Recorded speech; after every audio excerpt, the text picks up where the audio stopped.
Hello students, welcome back to today's literature class. I hope you're ready for it. Let's get started. So today we are about to begin with a third lesson on chapter 4, Meeting Miss Trotwood, written by Charles Dickens. If you remember children, in our previous class I had told you this is an excerpt taken from which book, from which novel. The name of the novel is David Copperfield, who is the central character of this story. In our previous class, we had learnt about how David was left almost an orphan after the death of his mother. His stepfather, Mr. Murdstone, was very cruel to him, very unkind to him, and that led David to take a very dire step, a very daring step of leaving his house for good and making his way to one grand aunt, the only living relative of his, whose name was Miss Betsy Trotwood. David had heard of Miss Betsy Trotwood from his mother, and therefore he decides, however far it is, he's definitely going to make his way to reach her so that he could find some refuge, some care and love from this only living relative of his. So David walks a great deal, sleeps wherever he finds a shelter, and he is all soiled and stained and dirty, and in this condition he reaches Aunt Betsy's garden. Aunt Betsy immediately shoos him away, thinking him to be a street urchin, a street boy in a dirty form, in a dirty condition. However, David introduces himself to her. He tries to remind her how she had visited his house at Blunderstone in Suffolk when he was born, and perhaps Miss Betsy, now recognizes him. Recognizes in the sense not by his physical appearance, because he was just a infant then, and now he was a kid of around your age. However, Miss Betsy also, although does not identify him by his physical appearance, but by the introduction that David gives, she's taken into confidence that yes, this is one of her living relatives. Okay, so David almost bursts in tears while he speaks about his present condition, and then let's see what happens next. The first thing, my aunt got up in a great hurry and took me into the house. The first thing my aunt did was to give me lots of strange tasting tonics. Then she heated a bath for me. After Miss Betsy realizes this is David Copperfield, her brother's, not brother, her nephew's son, she immediately brings a lot of strange tasting tonics. Okay, why do you think she had brought this tasting tonics, children? Can you give the answer? Why must have she brought the tasting tonics? Tonic refers to some medicine, right? Perhaps from his appearance, from the condition of David, Miss Betsy thought that he really needed something which could rejuvenate him, something that would probably cure him of his present condition. So she brings strange tasting tonics and she gives this to David. Then she immediately heats up water so that he could take a warm bath. That was again in order to clean him. After that, she gave me a shirt and trousers belonging to Mr. Dick, a nice old man who lived in my aunt's cottage, covered me with two large warm shawls, and led me to a soft, comfortable sofa where I fell asleep. So then he tells that right after he had taken the bath, Miss Betsy was kind enough to provide him with a shirt and trousers, which actually originally belonged to Mr. Dick. Mr. Dick was another company who lived. Another person who gave company to Miss Betsy Trotwood, who lived in her cottage. He was a very kind man, and after this she covered him with two large warm shawls and led him to a soft, comfortable sofa where he fell asleep. So she doesn't question him much. She doesn't further, try to query from him whether he was really David or not. But as a loving mother, she tries to take care of him in this condition, having understood that he was suffering, and she tries to give him all the comfort that was possible for her to give him at that moment.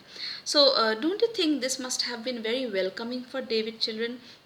He must have felt so much at ease and so much comfortable, isn't it? He was in need of this care, this loving affection of a mother, and this is what Miss Betsy gives freely to him. Okay, that was the beginning of my aunt's adoption of me.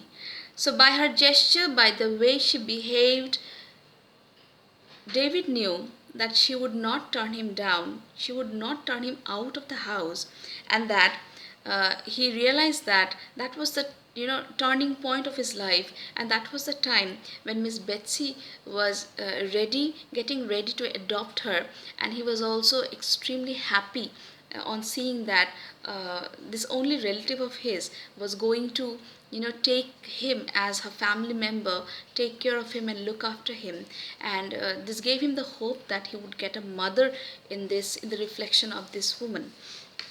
Okay, so after this, she wrote to Mr. Murdstone, and he and his sister arrived a few days later and were scolded by my aunt for the way they had treated me.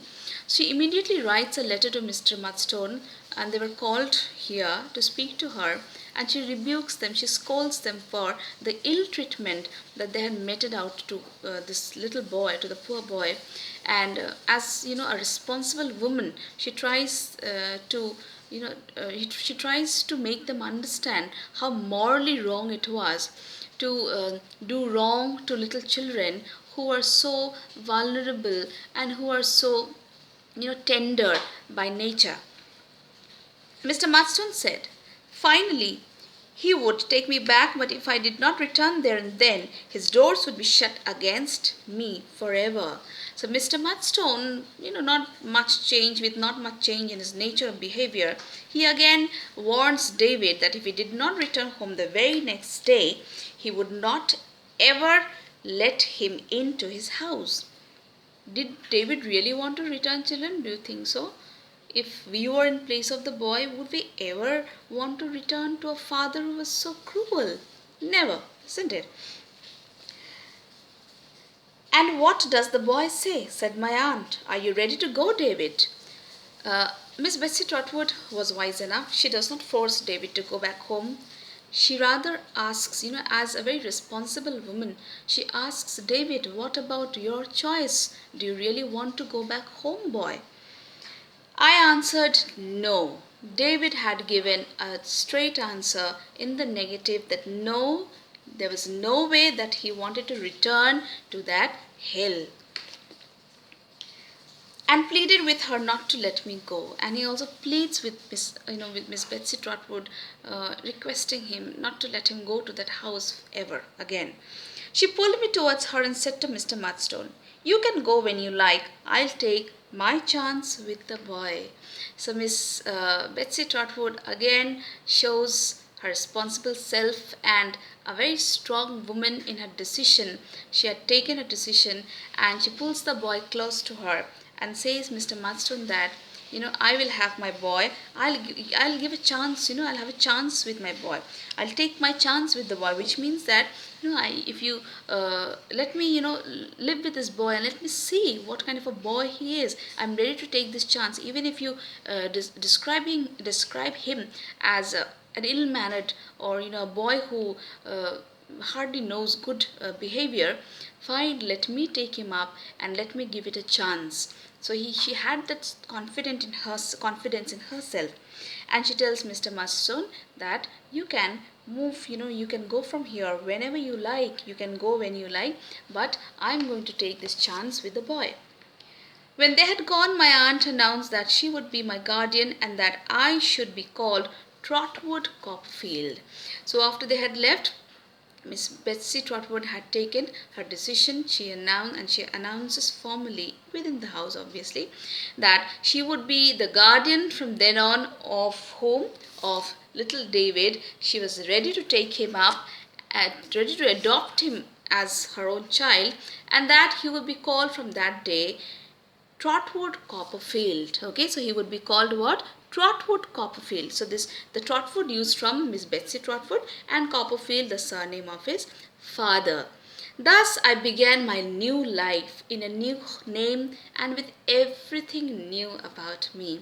Thus David began with a different life afresh, with new hopes, with new desires, with happiness, and with everything new about it. So he was filled with the zeal, with the happiness, with the excitement to be with Miss Betsy Trotwood, and he really hoped that there was again a change coming to his life, a change which would only be for the better, only bring him happiness and goodness in future.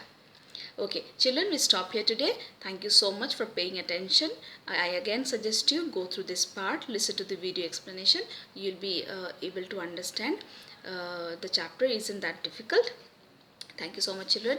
Have a nice day. Stay safe and bye-bye.